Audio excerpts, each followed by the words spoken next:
The late afternoon sun was setting at a low, golden angle over Oak Ridge Heights, a well-groomed residential complex nestled against the edge of a quiet hillside. Everything about the place was designed to evoke comfort and order. Trimmed hedges, softly humming sprinklers, wide sidewalks, identical mailboxes. It was the kind of community where people preferred things predictable, where lawns were edged with obsessive precision and the word routine was spoken like a blessing. To most who lived there, it was safe, respectable, and serene. To a few, it was an illusion held together by superficial smiles and mutual denial. Marcus Ventura didn't move here to fit in. He didn't attend the seasonal barbecues, didn't wave from his car window when passing other residents, and certainly didn't bother memorizing the names of anyone who didn't work for him. That wasn't arrogance. It was discipline. He was the kind of man who'd learned, from long years managing properties across the state, that silence preserved more stability than diplomacy. Marcus was not a tenant here. Not in any real sense. He was the owner of the entire complex, technically through a holding company, listed under a neutral name and managed by a third-party operator. Most residents assumed he was just another middle-aged renter, maybe a divorced finance guy laying low, or someone who'd retired early and kept to himself, and Marcus was perfectly fine with that. His presence in Oak Ridge was not decorative. It was strategic. Every year he chose one of his properties to quietly observe from within. It was a method that helped him understand the fractures in management, the tendencies of residents, and the subtle signs of risk that didn't show up in spreadsheets or maintenance logs. The apartment he occupied was modest but comfortable.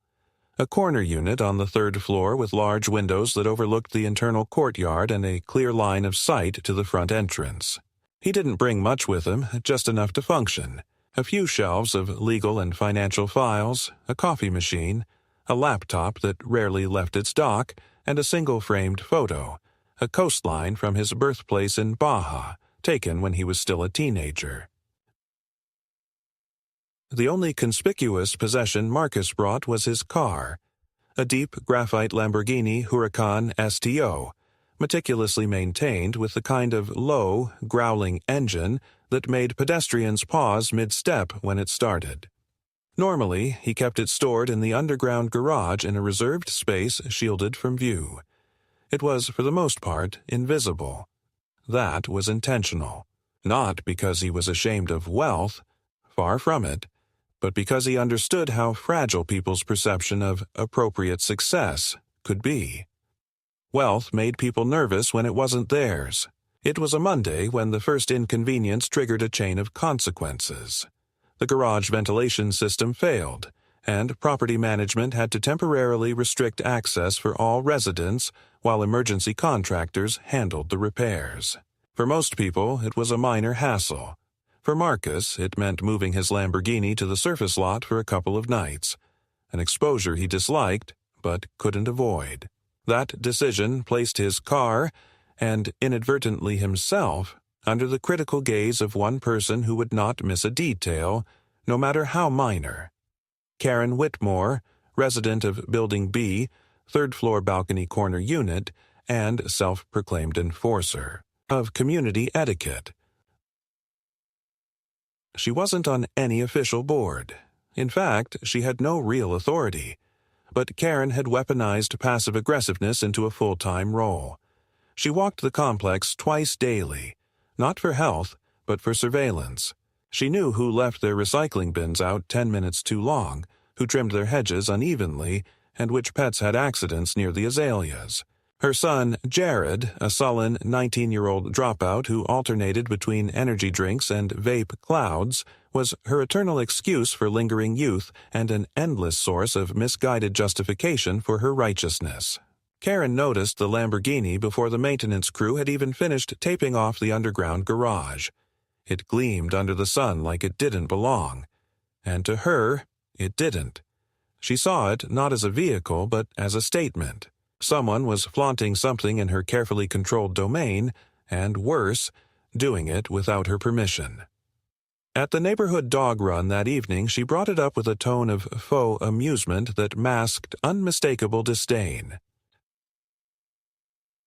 "Did you see that thing?" she said to one of the neighbors, gesturing over the roof of her golden retriever.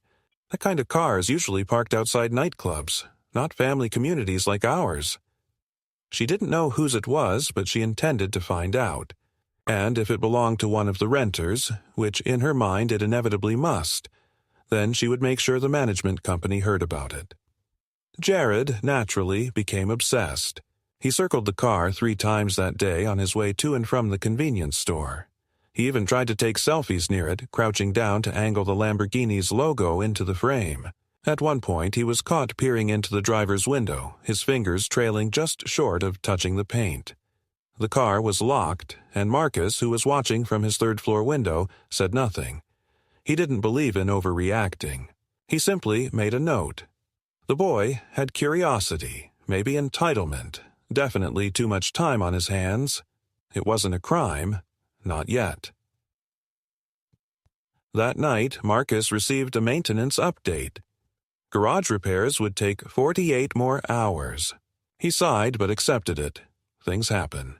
What he didn't expect was to wake up the following morning to a formal complaint delivered to his mailbox. Unsigned, of course, with statements about disruptive vehicle presence, intimidating aesthetics, and non-family-friendly optics. The complaint was printed in Times New Roman, the font of suburban indignation, and attached was a blurry, zoomed-in image of the car with a circle drawn around the exhaust pipe. No name, no direct accusation, just classic cowardice in bureaucratic wrapping. Marcus read it once and threw it in the trash. Not because it didn't matter, but because he knew exactly how much it did. You never give a molehill the dignity of a mountain by responding too soon. That evening, he took a walk around the property, nothing unusual, but deliberate enough to be seen. Karen was out front, of course, talking to a young couple about new fencing regulations she had single-handedly researched online. As he passed her, Marcus offered a polite nod. She returned it with a squint, as though trying to place him. She couldn't. That, too, was intentional. Marcus kept a beard trimmed just enough to blur his appearance from the photos on the company website. His clothes were ordinary. His posture was neutral. But inside he had already begun connecting lines. The complex was his. The people did not know it. And he had just been challenged, not openly, but subtly, with paper threats and sideways glances. And in communities like Oak Ridge Heights, where everything was white-painted fences and courteous lies, that kind of challenge was more dangerous than confrontation. What Karen didn't understand, not yet, was that Marcus had already been watching her for months. She had made the short list of intervention candidates during his initial observations. The Lamborghini wasn't a provocation. It was an accident. But now it had done something valuable. It had revealed intent. And Marcus believed in intent. Intent was everything. It happened at 2:46 in the morning on a Tuesday, the kind of night when most people are deeply asleep, the complex hushed in layers of layered silence, sprinklers clicking on in the gardens, wind shifting through half-open windows, a dog in the distance barking once and then quiet again. Nothing about that hour was designed for drama. And yet drama arrived, not with sirens or flashing lights, but with the metallic snap of a lockpick inside the passenger-side door of a Lamborghini Huracan. The boy doing it, Karen's son, Jared, wore black gloves that were 2 sizes too big and a hoodie zipped all the way up, despite the warmth of the night. His heart was racing, but not out of fear. It was adrenaline, excitement, the intoxicating rush of rebellion with the illusion of control. He wasn't planning to steal it. Not really. Or, at least, that's what he told himself. He was just going to start it, hear the engine roar, maybe coast it to the far end of the parking lot and back, shoot a video for his barely followed TikTok with a caption like, "Borrowed this beast tonight, don't tell the owner." It was all part of his brand, low-stakes posturing disguised as guts. But Jared didn't know what kind of car he was dealing with. He didn't know that this particular Lamborghini had a biometric ignition override system tied to a proximity fob, and that the moment he crossed a very specific internal threshold with unauthorized access, it would do 3 things: lock every door, disable manual controls, and send an alert with GPS location to a secure mobile number registered to the vehicle's owner, Marcus Ventura. He also didn't know that Marcus was a light sleeper, a consequence of years spent managing high-value properties and the quiet paranoia that came with knowing too much about what people were capable of when they thought no one was watching. The first vibration of Marcus's phone didn't even finish its buzz before he was sitting upright in bed, bare feet on the floor, eyes already narrowing at the glowing screen. The notification was simple. Vehicle breach detected, code, level 2, perimeter lockdown initiated. No details on who, just that someone had broken into his car. Marcus stood, pulled on sweatpants, slipped into a pair of worn sneakers, and grabbed the key fob and a secondary device, an encrypted tablet tied to the car's internal system. He didn't call anyone. Not yet. He didn't text the management team. He didn't activate the property's security response protocol. He simply walked downstairs, through the side stairwell where the motion lights flickered dimly as he passed, and exited out into the parking lot. The car sat exactly where he'd left it, angled slightly near the front office under the yellow glow of a sodium bulb. But now a figure was hunched inside, moving frantically, backlit through the tinted windshield. Marcus approached slowly, quietly, staying out of the line of vision. The moment he reached the passenger side, he tapped once on the glass. The boy inside jerked his head toward the sound, eyes wide, frozen for a split second before reaching toward the driver's door in a panic. But it wouldn't budge. The door remained locked, sealed by the system. Marcus pressed a button on the tablet and the interior lights activated, flooding the car in soft white. The boy's face was unmistakable. Jared, Karen's son. His hoodie had slipped back during his struggle and his features were caught clean in the interior camera, all of it uploading automatically to cloud storage. Marcus didn't say a word. He walked around to the driver's side where Jared was now trying to yell through the glass, mouthing something that looked like, "I wasn't stealing it," or "This is a mistake," or some other meaningless reflex. Marcus lifted the tablet again and tapped another control. The window lowered 3 inches with a smooth hydraulic hiss. "What were you trying to do?" he asked calmly, not raising his voice. Jared stammered, words crashing over each other without structure. It wasn't, I just wanted to, I thought maybe, it's just, I wasn't going to take it, man, I swear."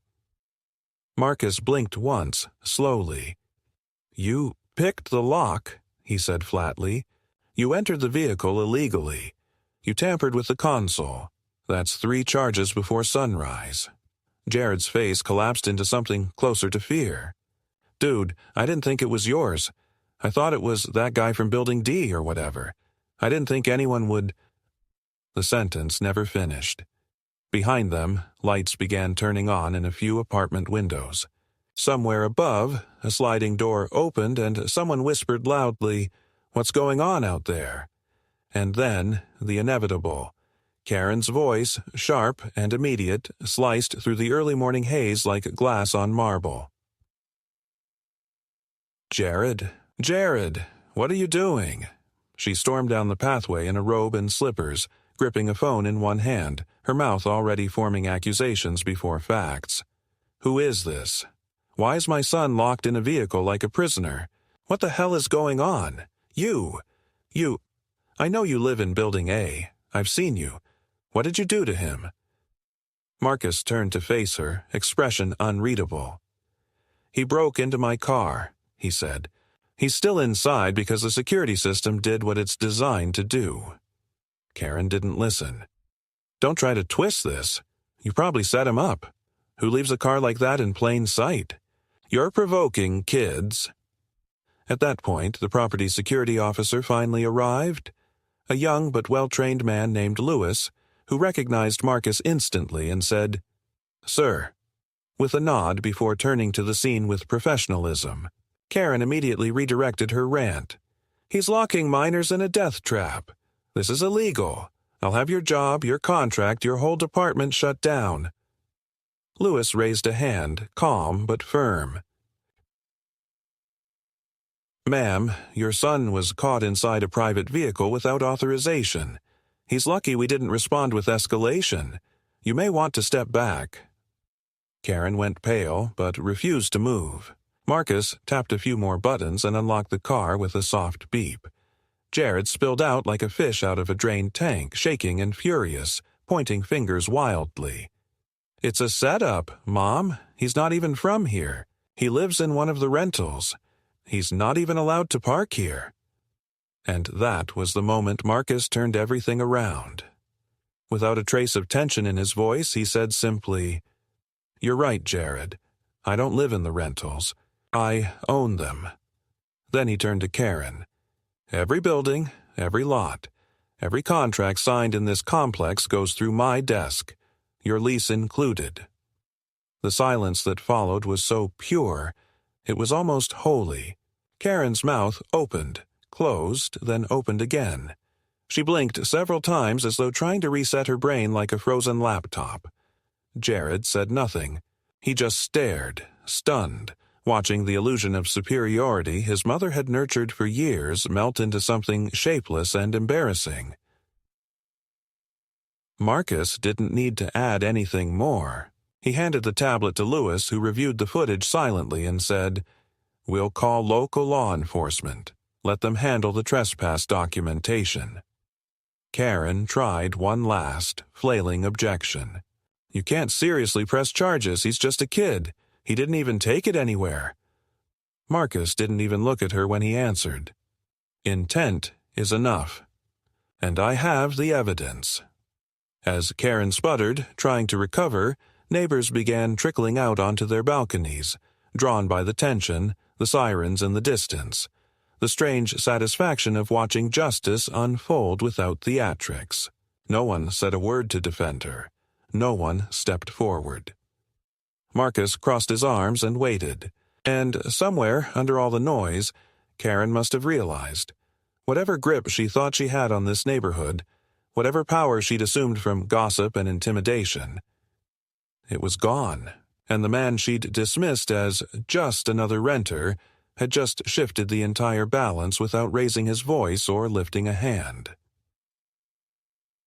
This wasn't over, but it had begun. For most people, the incident in the parking lot should have been the end of it.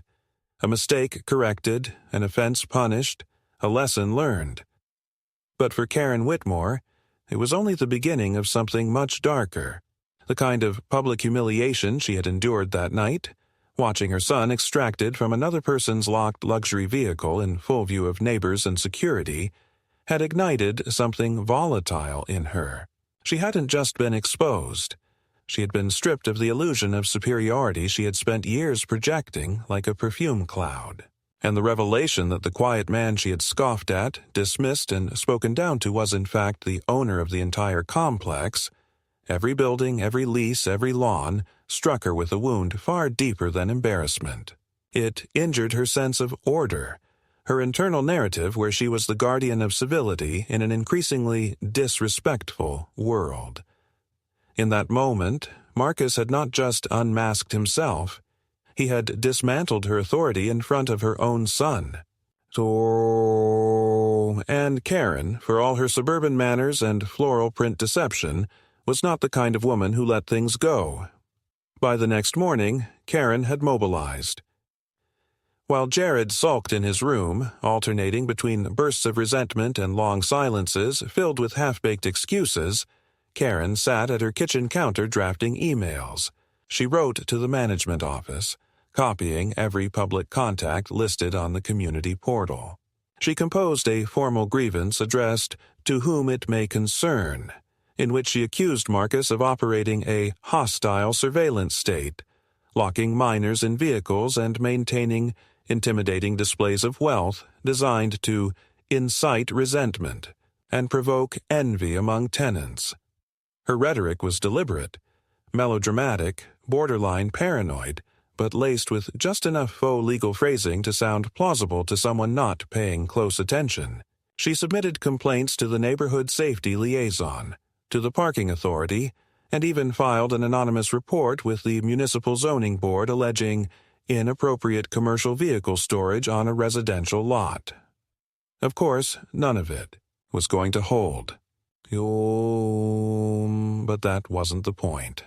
Karen understood that harassment, when dressed as procedure, could delay, frustrate, and annoy even the most unflappable of opponents. She didn't believe she could remove Marcus outright, but she could make his presence feel like a splinter beneath the skin, just noticeable enough to demand attention, too minor to justify a scalpel. What she hadn't accounted for was Marcus's tolerance. It wasn't limitless.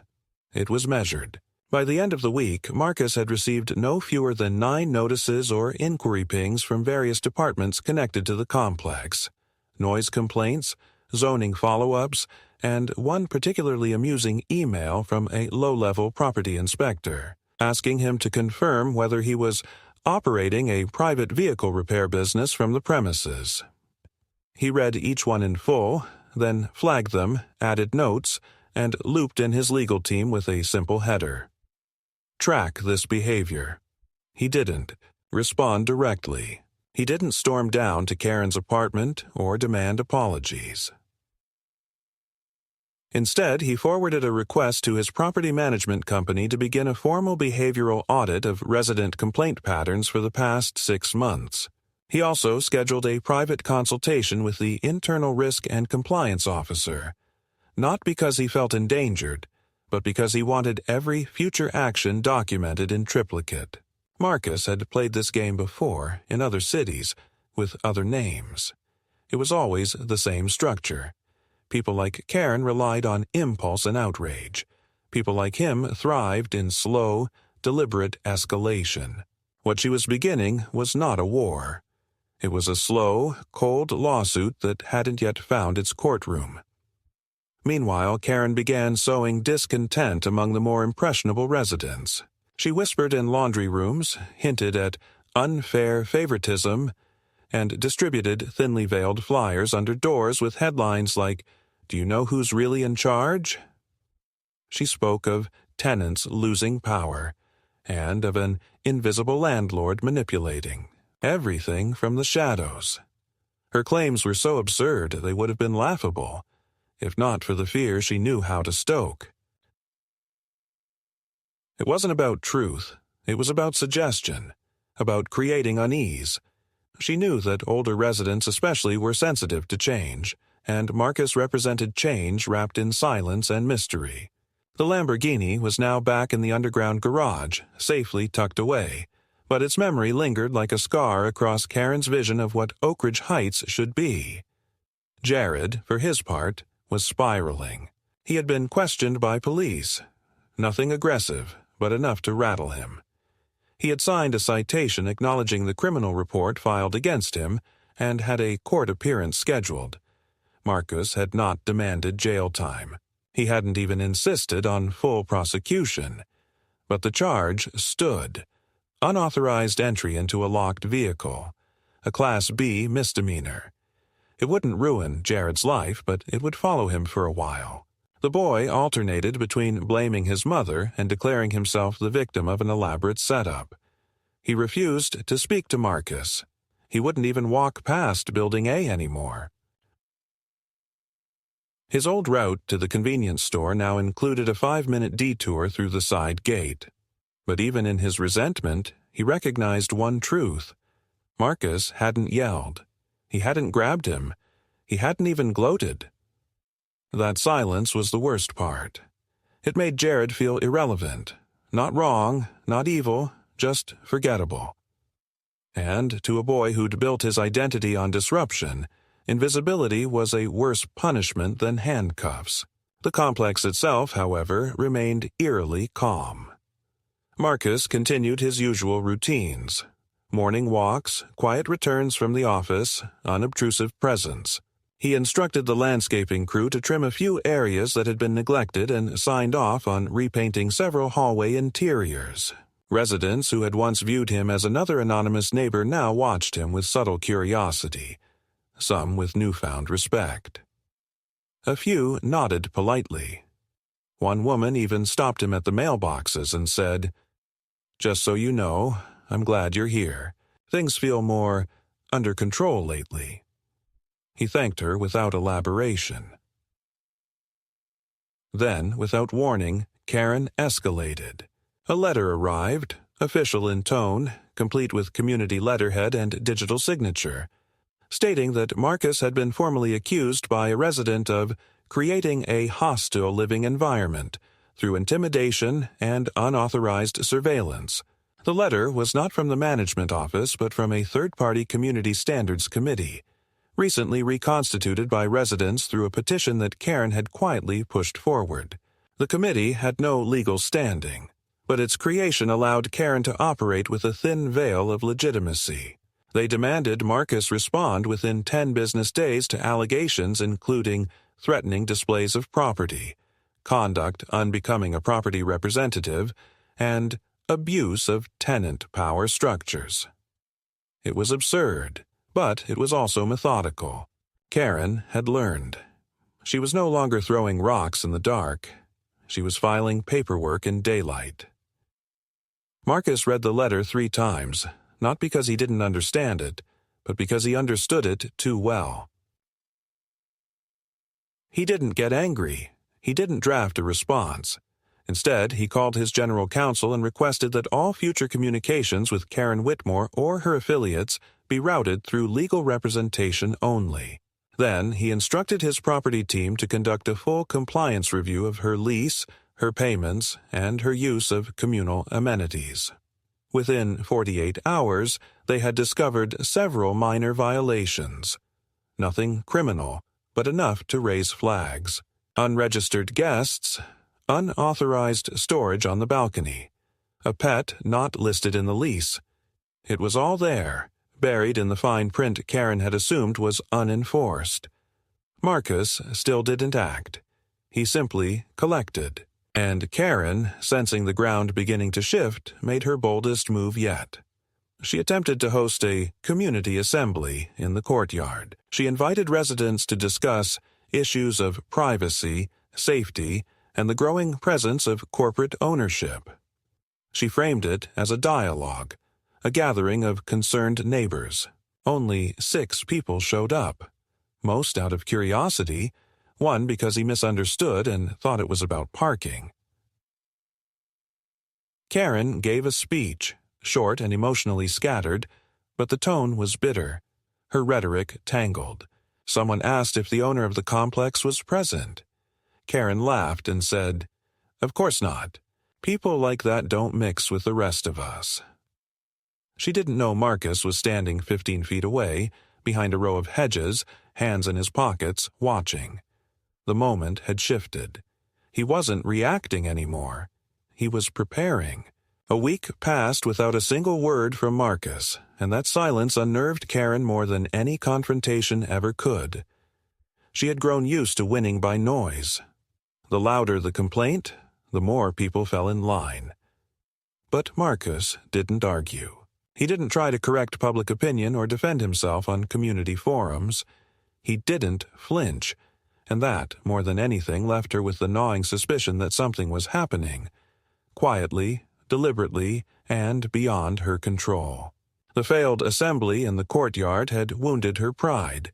Yes, but what truly unsettled her was the look on the faces of those who came and left unpersuaded. They hadn't feared Marcus. They hadn't even questioned him. They had simply moved on.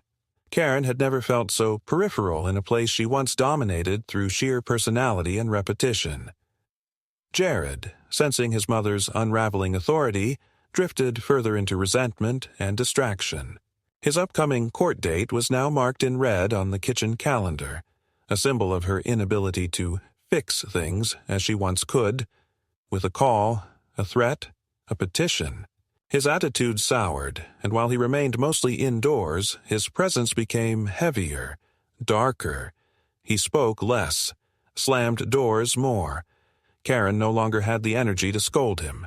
Her focus had shifted entirely to a single mission, forcing Marcus to react, to slip, to give her something she could spin into proof that he was dangerous, unreasonable, unfit to manage their community. But Marcus gave her nothing, and in that void, she decided to create something. It began with a formal inquiry sent to the management company, requesting detailed records of Marcus's visits to the property, along with his qualifications as a resident owner. The language of the inquiry dripped with passive accusation.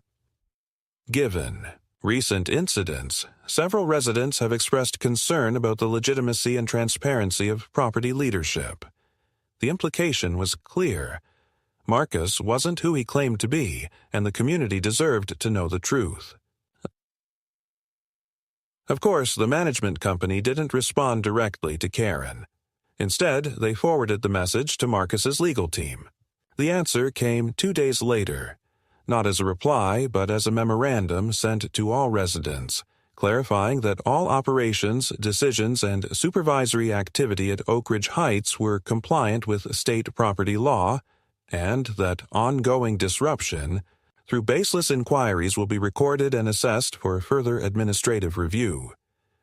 The tone was cool, authoritative, final. But Marcus wasn't finished. Behind that quiet public statement, he had launched an internal audit, not of Karen, but of the building's systems of governance. Over the past year, the community had adopted several volunteer-led initiatives: a landscaping committee, a tenant satisfaction survey team, a parking oversight group, most of which Karen either founded or commandeered. They were, in theory, harmless. In practice, they allowed her to hoard influence and information. Marcus instructed his operations manager to gather documentation from each one. They discovered irregularities in communication records, inconsistencies in expense tracking, and even email chains where Karen issued instructions on behalf of management. Instructions Marcus never authorized. He had seen enough, and yet he still said nothing publicly. Instead, he focused on precision. He filed a private notice of termination for all informal committee authorizations, replacing them with a single rotating resident council that would be nominated quarterly by random draw. No elections, no campaigns, no drama, just chance. Karen's informal empire, built on control and continuity, was erased in a single page of policy. The effect was immediate. Confused residents who had once tolerated Karen's initiatives found themselves relieved. Meetings were canceled. Surveys discontinued. The neighborhood bulletin board, once covered in passive-aggressive printouts, was stripped to a bare cork sheet. And Marcus, quiet, deliberate Marcus, never even raised his voice. He simply cleared the air, professionally and permanently. It was at this point that Karen made a desperate move. On a Wednesday morning, she walked straight into the management office unannounced, armed with a thick folder of printed emails, complaint letters, and photographs. She demanded to speak with someone from the top. When told Marcus was unavailable, she insisted she would wait. After 2 hours, when offered water by the receptionist, she snapped, claiming she was being treated like a criminal in her own home. Eventually, she left, but not before declaring, loudly and in earshot of several residents, that the owner was hiding because he's afraid of real questions. Her voice cracked mid-sentence, a betrayal of how deeply this war had begun to affect her. What Karen didn't know, couldn't know, was that during her office sit-in, Marcus had been meeting with a risk consultant, someone contracted from a firm that specialized in tenant disruption patterns across large property networks. The consultant wasn't a security expert or a lawyer, she was a behavioral analyst. Her review of Karen's actions, spanning emails, footage, social activity, and documented verbal conflicts, was clinical. She described Karen not as a threat, but as a destabilizer. Someone who leveraged ambiguity and social fatigue to push her own version of structure. Her conclusion was simple. Remove the audience, and Karen's influence collapses. Marcus thanked her, closed the file, and gave a single directive to his team. Begin transition measures. That afternoon, a private notice was slid under Karen's door, polite but unmistakably firm. It detailed recent behavioral concerns, cited lease violations, and notified her of a pending review of her residency eligibility. It offered her the opportunity to schedule a formal meeting. The language was clean, professional, free of accusation, but its implications were unmistakable. She was no longer being ignored. She was being examined. For the first time since the incident with the Lamborghini, Karen didn't react immediately. She didn't draft a furious letter. She didn't storm into the office. She sat in her kitchen reading the notice again and again. Jared asked her what it meant. She didn't answer. Something had changed. Not in Marcus's power, but in its expression. He no longer needed to hide behind procedure. He had taken control of the narrative, and she had nothing left to grip. The silence she had once tried to weaponize now surrounded her like a glass wall. Unbreakable, transparent, final. By the end of the third week following the vehicle incident, Karen's world was no longer crumbling. It was being systematically deconstructed, wall by wall, foundation by foundation, not by explosive retaliation, but by the same quiet force that had undone her in the parking lot, structure, policy, and the unbearable silence of a man who refused to play by her rules. The letter she received, the one suggesting her residency was under review, didn't just rattle her pride. It reached something deeper, something that had kept her identity stitched together all these years. The certainty that she belonged here, that she was the one constant in a sea of new faces, renters, short-termers, and faceless owners. For Karen, this wasn't just a housing complex. It was her domain. And someone, no, not someone, Marcus, was erasing her fingerprints from every door she once opened without a key. At first, she resisted the notion that anything would actually happen. She convinced herself the notice was a formality, a scare tactic. She even said as much to a handful of neighbors, though she was careful now with her tone, avoiding the righteous edge that had once carried her through every confrontation. But doubt crept in. The people she spoke to no longer gave her their full attention. Their replies were cautious, clipped. "I'm sure it'll work out," someone said, not looking her in the eye. Another neighbor smiled thinly and said, "You know how these management people are. They just do their own thing." She could feel it, the shift in posture, the withdrawal of solidarity. It was like being on a slowly deflating raft in the middle of calm water. You don't drown immediately, but you start sinking inch by inch, and the silence around you grows heavier. Karen responded the only way she knew how, with escalation. She filed a formal grievance against the management company itself, accusing it of retaliatory practices, unequal enforcement of lease terms, and mental distress caused by indirect intimidation techniques. She claimed that being asked to participate in a residency eligibility review was a form of institutional harassment designed to destabilize her mental health and force her out without due process. She made sure the complaint included keywords: discrimination, emotional harm, hostile environment. It wasn't truth she was reaching for. It was leverage. Language, when placed in the right bureaucratic container, had always been her greatest tool. But she was no longer dealing with paper pushers. Marcus saw to that personally. In response to her complaint, Marcus's legal team submitted a full compliance report. Time-stamped communications, video evidence, third-party behavioral assessments, and a list of lease violations complete with photographic documentation. It was not inflammatory. It was factual, and it did something Karen wasn't prepared for. It closed off all avenues of ambiguity. Every complaint she had filed was cross-referenced and disproven. Every accusation dismantled. She had left a trail, and Marcus had followed it not to attack her, but to prepare a perfect, quiet case for her removal. She had armed him with everything he needed. And now, there was nothing more to weaponize but her own fear. Still, Karen didn't surrender. She tried one last public gesture. A letter, slipped under every door in Building B, printed in bold type, with the title, "The Complex We Used to Be."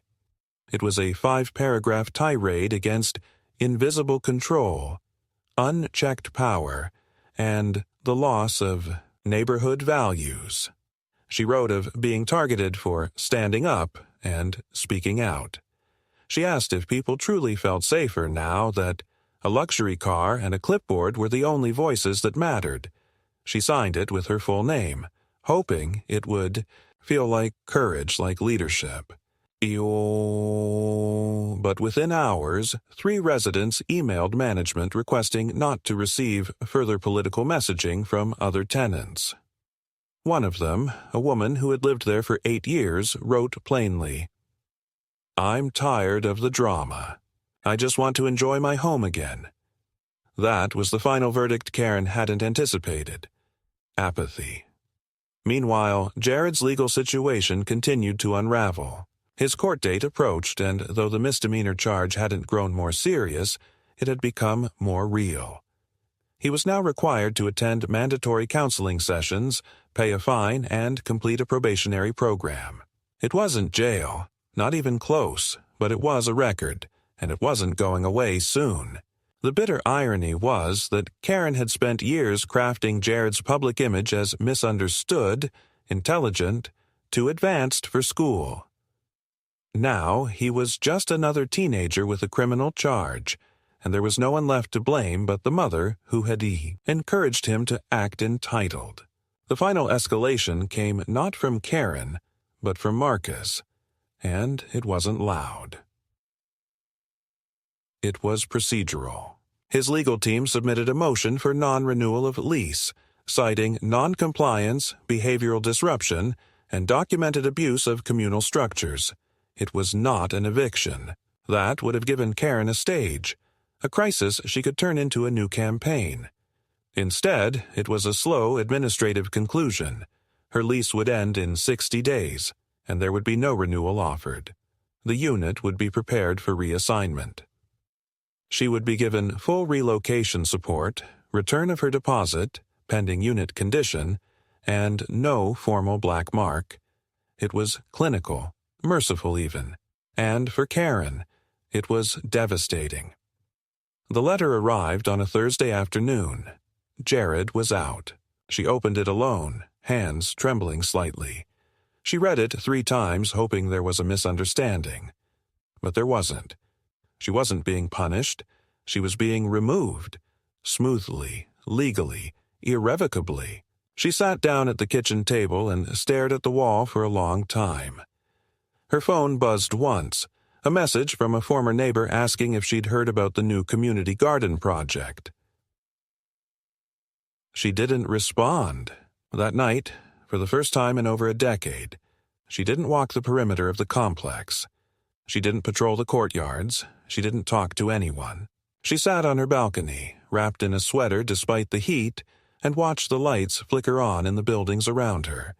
Lights that no longer felt like her responsibility. For the first time, she saw the complex not as something she controlled, but as something that would continue existing without her, perhaps even better for it. Marcus, meanwhile, was reviewing the next quarter's development plans. New units were coming online in the fall. He had approved renovations for the clubhouse and implemented a digital feedback portal that gave tenants direct access to management support. He didn't mention Karen's name once during the meetings. He didn't celebrate. He didn't smile. He simply moved forward like he always did. The power shift was complete, and no one had to raise their voice to make it happen. 60 days had never passed so slowly for Karen Whitmore, nor had they ever felt so final. Every calendar box she marked off with a red pen bled not just time but territory. Her home, which had once felt like a command post, now pulsed with a kind of tension she couldn't dilute. The hallway was quieter now. People no longer stopped by to chat or ask questions about the bulletin board. The dog walkers took different routes. The children whose parents once invited her to share holiday cider in the courtyard now scurried past her door with lowered eyes. She still maintained the routines, taking her morning coffee on the balcony, opening and closing blinds at exactly the same hour, watering her plants on schedule. But even those motions had lost their shape. The performance of normalcy was a hollow shell when no one believed in the character anymore. But she wasn't gone yet. And she wasn't done. 2 weeks before the lease expiration, Karen made a final appeal. Not legal, not procedural, but psychological. She wrote a letter, not to Marcus directly, but to the entire management staff, the general counsel, and the leasing office. It was lengthy, emotional, and overflowing with veiled accusations cloaked as reflection. She described her years of living in the community, the countless hours she had volunteered to maintain cohesion and respect, and the deterioration of values she had witnessed in recent months. She never mentioned Marcus by name, but every line was steeped in resentment for the man who had stripped her of influence without ever openly confronting her. She spoke of disrespect from unnamed leadership, of ungrateful tenants, and of an intentional effort to silence voices of experience. The letter ended not with a demand, but with an implication. Those who forget what this place used to be may soon find themselves in charge of something unrecognizable. It was a final attempt to recast herself as the martyr of a neighborhood that no longer wanted saving. The reply was short. It came from Marcus's legal department, not signed by Marcus himself. It thanked her for her service, acknowledged her feedback, and reaffirmed the termination of the lease. There would be no reconsideration, no extension, no comment on her version of events. The message was clear. The conversation was over. And for the first time, Karen didn't respond. She didn't send follow-ups. She didn't file new grievances. Something inside her began to fold inward. Not quite acceptance, but exhaustion. Still, she needed one more moment. One final act. It happened 2 days before her official move-out date. Marcus had returned from a routine property visit and stopped at the community office to review final maintenance reports. Everything was in order. The new unit inspections had been completed, service staff contracts updated, and summer landscaping rotations finalized. As he was leaving, he saw her standing in the hallway near the elevator, waiting. She didn't speak immediately. She just stared at him, not with the fire of old anger, but something colder. "So that's it?" she said finally. "No conversation, no explanation. You just decide who stays and who goes?" Marcus didn't stop walking, but he turned slightly toward her, pausing in the quiet echo of the corridor. "You had years," he said, voice low, steady. "Years to be fair. Years to listen. Years to do things properly. I didn't decide this. You did. With every complaint, every whisper, every fake signature. You wrote your ending long before I showed up." Karen shook her head, not in denial, but in disbelief. "I gave my time to this place. I made it safe." Marcus met her eyes, and for the first time, there was no detachment. Only clarity. "No, you made it small. You turned a community into a courtroom. You made people afraid to live here. And you called it order." She took a step back, lips pressed tightly, but she didn't reply. And in that moment, it was over. Later that day, the maintenance team began preparing her unit for turnover. The movers had already been scheduled. Karen didn't resist. She packed quietly, methodically, though she left behind several items. Old flyers, binders full of community documents, and a drawer full of printed complaints she'd never submitted, as if deep down she knew none of them mattered anymore. Jared didn't help her pack. He was already spending most of his time elsewhere. Friends, internet cafes, occasionally disappearing for a day at a time. The boy who once strutted through the parking lot with an oversized ego now spoke in clipped phrases and avoided eye contact with neighbors. The building had shrunk for him, too. The complex had become a monument to the mistake he never really admitted. Marcus watched from his unit as the moving truck pulled out, not with triumph, but with the calm of something restored. He didn't linger on the image.